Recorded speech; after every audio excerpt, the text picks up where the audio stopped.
বন্ধুরা আজকে যেটা দেখব সেটা হচ্ছে যে জন্ম মৃত্যু পোর্টালের যে লগইন ফেসিলিটিটা চেঞ্জ হয়েছে, মানে এসএমএস বেস থেকে আমরা অ্যাপস বেসে চলে গেছি।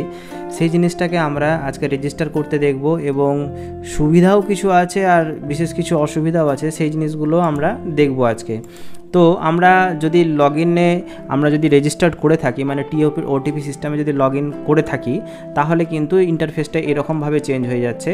আর আমরা যদি এখনও এসএমএস বেসডে করছি তাহলে কিন্তু আমাদের ইন্টারফেসটা এরকমটাই থাকছে এবং সেটাকেও আমরা আলোচনা করব। তো এই অবস্থা থেকে আমরা যদি ওটিপি সিস্টেমে আমরা নিজেকে নিয়ে যেতে চাই, বা এখন প্রায় অর্ধেকের বেশি নিয়ে চলেও গেছেন, তো সেই সিস্টেমটাকে আমরা কি করে করব স্ক্রিনে। তো মোবাইল স্ক্রিনের উপরে আমরা দেখতে পাচ্ছি যে এটাকে আমাদের জন্ম মৃত্যুর পোর্টালের যে অ্যাপসটা দিয়েছে সেই অ্যাপসটাকে আমরা ইনস্টল করব। তো প্লে স্টোরে চলে গেলাম। প্লে স্টোরে গিয়ে আমরা এখান থেকে JMT এই কথাটা লিখব, JMT অথেন্টিকেশন, প্রথম যেটা আছে JMT অথেন্টিকেশন। এখানটাতে আমরা দেখতে পাচ্ছি JMT WFW গভর্নমেন্ট, এখানে দেখতেই পাচ্ছি। তো সেইটাকে আমরা ইনস্টল করে নিব এখানটাতে অ্যাপসটাকে। তো ইনস্টল করতে আমাদের যতক্ষণ টাইম লাগছে সেই টাইমটাকে নিতে হবে। আমরা দেখতে পাচ্ছি এখানটাতে ইনস্টলটা হয়ে গেছে। এবার আমরা ওপেন করব এখানটাতে মোবাইলেই।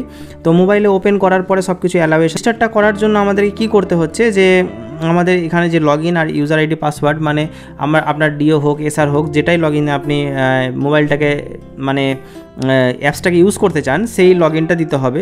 তো আপনার যে ডিও লগইনটা আছে, আমরা সেই ডিও লগইনটা আমার যেটা আছে সেটা আমি দিয়ে দিলাম এবং পাসওয়ার্ডটাও আমি এখান থেকে দিয়ে দিচ্ছি।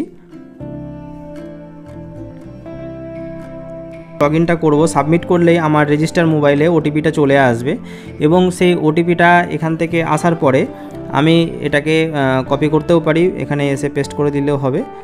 তারপরে সাবমিটে আমি ক্লিক করব। সাবমিটে ওটিপি ভেরিফাই যে অ্যাড চিহ্নটা দেখতে পাচ্ছেন এখানটাতে, এই অ্যাডে ক্লিক করতে হবে। অ্যাডে ক্লিক করার পরে যতগুলো আপনার আসছে সব কিছু আপনি এখান থেকে দিয়ে দিবেন।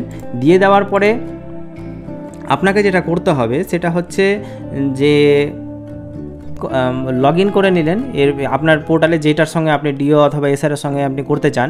এরপরে আপনার আদার্স অপশানে ক্লিক করেন, ওয়ান টাইম বেসড এখানে ক্লিক করবেন। ক্লিক করার পর একটা স্ক্যানার আসবে। এই স্ক্যানারটা কোথা থেকে পেলাম? আমাদের এই যে প্লাস চিহ্নের উপরে ক্লিক করার পরে স্ক্যানারটাতে, এবার স্ক্যানারটাকে আমি এখানটাতে ধরে নিব। যখনই ধরবো এখানে ইওর ডিভাইস ইজ রেজিস্টার্ড এবং আপনার যে পুরো ডিটেলসটা আছে সেটা কিন্তু আপনার ফোনের মধ্যে চলে আসবে। এই ফোনের মধ্যে আসার পরে আপনার এখান থেকে আপনার যতগুলো আপনার মোবাইলের অ্যাড্রেসটা এবং কোন মোবাইল হয়ে আছে সেই মোবাইলটা কিন্তু এখানটাতে আপনার এনরোল হয়ে গেল এবং এখানটাতেও কিন্তু এনরোল হয়ে গেল। এবার এনরোল যখনই হয়ে গেল এরপরে কি করতে হবে? এরপর আমি যদি লগ আউটটা করি এখান থেকে, আমার ইন্টারফেসটা এই ইন্টারফেস থেকে এইরকম ইন্টারফেস থেকে এই ইন্টারফেসে চলে আসবে। যে আমি এখানটাতে যখনই আমি লগইন করতে যাব তখন এরকম একটা ইন্টারফেস চলে আসবে এবং এখানে যেটা দেখতে পাচ্ছি আমার যেহেতু রেজিস্টার আছে আমি দুইভাবে করতে পারি। এই যে গ্রাম পঞ্চায়েত আছে এটার উপর আমি ক্লিক করলাম। ক্লিক করলে দেখুন এখানটাতে একটা গোল গোল ঘুরছে, এটা ওটিপি আসছে। ঠিক আছে, এই ওটিপিটা আমাদের এখানটাতে যেটা আছে যেমন 380825 এটা আছে, এই মুহূর্তে যদি আমি এটি ওটিপিটাকে দিয়ে সাবমিট করি তাহলে কিন্তু সাবমিট হয়ে যাবে। এখান থেকে দেখুন কমতে আছে, কমার পরে এই অটোমেটিক ওটিপি এখান থেকে চেঞ্জ হয়ে যাচ্ছে, মানে এখানে এসএমএস বেস না। হ্যাঁ, কিন্তু ওটিপি আসার সাথে সাথেই যদি আপনি এখানটাতে দিন তাহলে হচ্ছে না, আমি দেখেছি কমসে কম 6 সেকেন্ড আমাকে ওয়েট করতে হচ্ছে। আপনি যদি ম্যানুয়ালি ওটিপি দিতে চান তাহলে এখান থেকে ওটিপি দিবেন, না হলে এই যে স্ক্যান কিউআর, এবার স্ক্যানটাকে ডাইরেক্ট এখানটাতে ধরে থাকলেও আপনার কিন্তু লগ ইনটা হয়ে যাচ্ছে। তো এইভাবে করে দুটাই ইসে আপনি রেজিস্টার করে নেবেন, তাহলে আপনার ওটিপির ওই আশা থেকে মুক্তি হচ্ছে। হ্যাঁ, কিন্তু এবার বলি সমস্যার কথা। সমস্যাটা কি হবে? এবার ধরুন যে ওটিপি বেসডে এখন সার্ভার বেসড আছে, এখান থেকে গিয়ে আমরা মোবাইল নাম্বারটাকে চেঞ্জ করে দিচ্ছি। আমার মোবাইল যদি হারিয়ে যায় বা অন্য কিছু হয়ে যায় তাহলে আমরা কিন্তু চেঞ্জ করে দিচ্ছি। এই মুহূর্তে আমি যতটুকু দেখতে পাচ্ছি এই টাইম বেসড ওটিপিতে আমার গ্রাম পঞ্চায়েত এবং যার যেটা লগইন আছে এবং রেজিস্টার ডিভাইসটা কিন্তু হয়ে যাচ্ছে। এই ডিভাইসটাকে না এখান থেকে আমি আনরেজিস্টার্ড করতে পারছি, না এখান থেকে আমি কোনো আনরেজিস্টার করতে পারছি।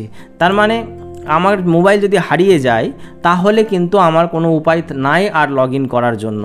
না আমার কাছে এসএমএস বেসড আমি কোনো লগইন করতে পারবো, আমাকে অ্যাপ বেসডেই যেতে হবে। যখনই আমি অ্যাপ বেসডে যাব, মনে করেন যে এইটাই তো আমার ধরলাম মোবাইল তো হারিয়ে গেছে, আমার তো ইউজার আইডি পাসওয়ার্ড জানি।